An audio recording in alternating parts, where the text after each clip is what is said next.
समुच्चय की पहली परिभाषा में ही हम समझें, समुच्चय मतलब समूह, लेकिन समूह कैसा होना चाहिए? सुव्यवस्थित होना चाहिए। वस्तुओं का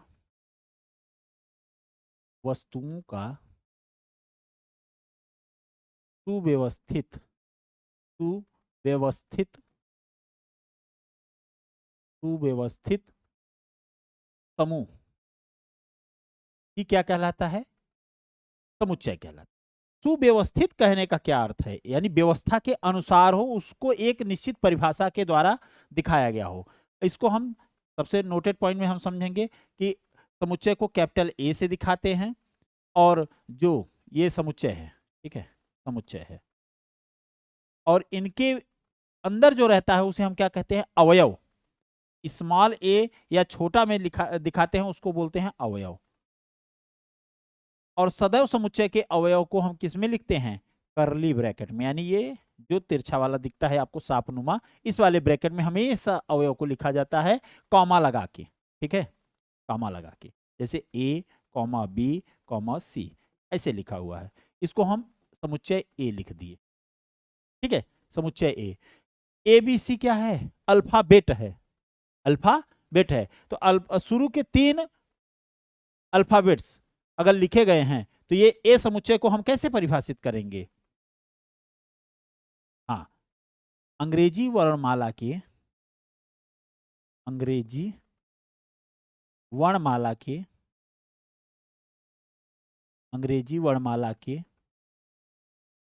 प्रथम 3 अक्षर। अब देखिए ये सुव्यवस्थित हो गया कि नहीं? व्यवस्था के अनुसार ए बी सी बन गया कि नहीं? व्यवस्था के अनुसार।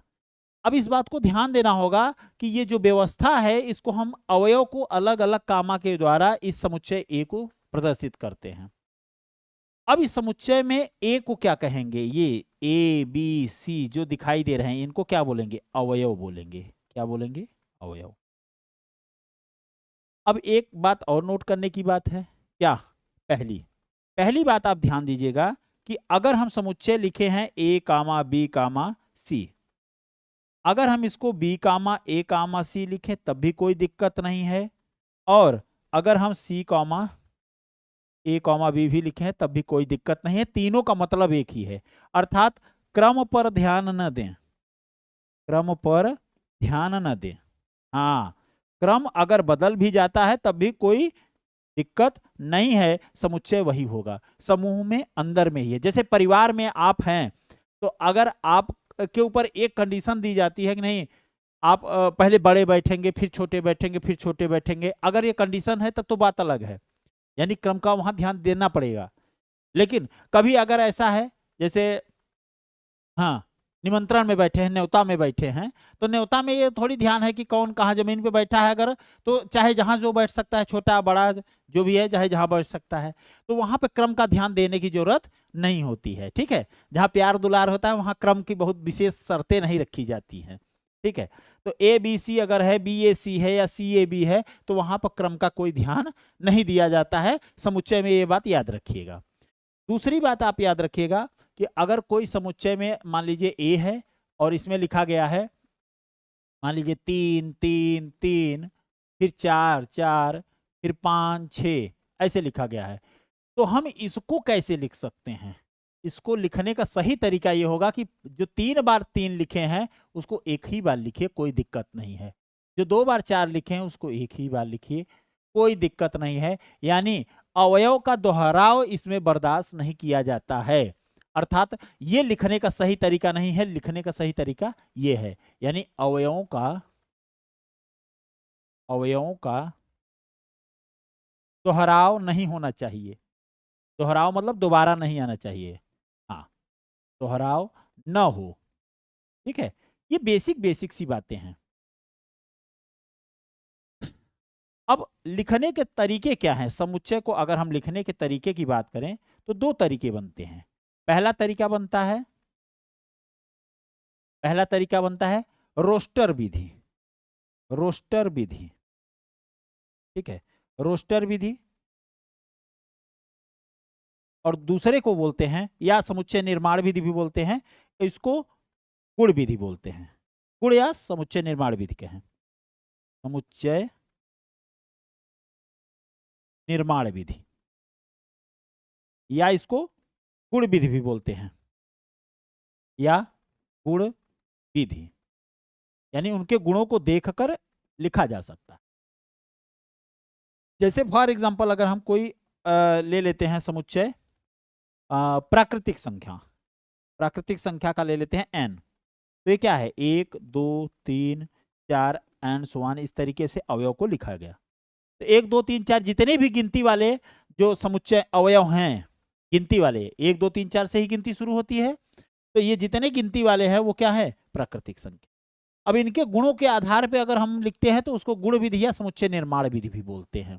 उनको कैसे लिखा जाएगा, यही समुच्चय कैसे लिखा जाएगा, उसमें एक चर लिया जाएगा x, और x से कहा जाएगा क्या, x सच दैट, इसको पढ़ते हैं सच दैट। अब देखिए किसी भी विषय को सही तरीके से प्यारे तरीके से समझने के लिए बच्चों हमें क्या ध्यान देना चाहिए, सबसे ज्यादा ध्यान देने की अगर बात कहें तो हमको इस बात पे फोकस करना चाहिए, दिमाग लगाना चाहिए कि पहले उसकी हम भाषा समझें। क्या समझें, उसकी भाषा समझें। जैसे गणित की भाषा जिसको समझ में आ गई, ये क्या है सच दैट, इस प्रकार है। अगर ये भाषा हमको समझ में आ गई तो गणित आना आसान हो जाएगा। हम एक एग्जांपल ले रहे हैं भाई, हम उत्तर भारत से रहने वाले, उत्तर प्रदेश के हैं, प्रयागराज से। अगर हम कर्नाटक चले जाएं, तमिलनाडु चले जाएं, वहां पे जो तमिल बोलते हैं तो तमिल हमको समझ में ही नहीं आएगा, क्योंकि हम उस भाषा का मुझे ज्ञान नहीं है। और हाँ ये भी है कि अगर वो यहाँ प्रयागराज में स्नान करने आ गए संगम नगरी में, तो उनको भी हमारी भाषा समझ में नहीं आएगी। ठीक है, तो उसके लिए हम लोग एक कॉमन लैंग्वेज का इस्तेमाल करते हैं जिसको हम कहते हैं अंग्रेजी। अंग्रेजी जो है विश्वव्यापी भाषा है, पूरे विश्व में फैली हुई है, इसलिए वहां के लोग अंग्रेजी बोलते हैं तो ज्यादा हम, और यहाँ के लोग भी समझ लेते हैं उस चीज को धीरे धीरे करके। अभी की बात नहीं कर रहे हैं लेकिन कुछ समझ लेते हैं। तो पहले हमको गणित की भाषा आनी चाहिए, तो इसको क्या बोलते हैं सच दैट। तो यक्स किस प्रकार से है, यक्स सच दैट, यक्स एक क्या है, यक्स एक प्राकृतिक संख्या है। क्या है, प्राकृतिक संख्या है, बस काम खत्म। यानी जो भी प्राकृतिक संख्या है वो इसमें होगी, यानी x के गुण को प्रदर्शित करती है, अर्थात इसमें जितने भी अवयव हैं इनके गुण को प्रदर्शित करती है। तो मेरे प्यारे बच्चों, अभी हम बहुत कुछ समुच्चय के बारे में नहीं बता रहे हैं, हम केवल क्लास 11th के कुछ बेसिक्स की बातें चर्चा कर रहे हैं। और क्यों कर रहे हैं उसका रीजन आप समझिए कि इसका उपयोग होगा। तो समुच्चय को दो विधियों से, रोस्टर विधि या गुण विधि या समुच्चय निर्माण विधि से हम इस तरीके से दिखाते हैं, प्रदर्शित करते हैं।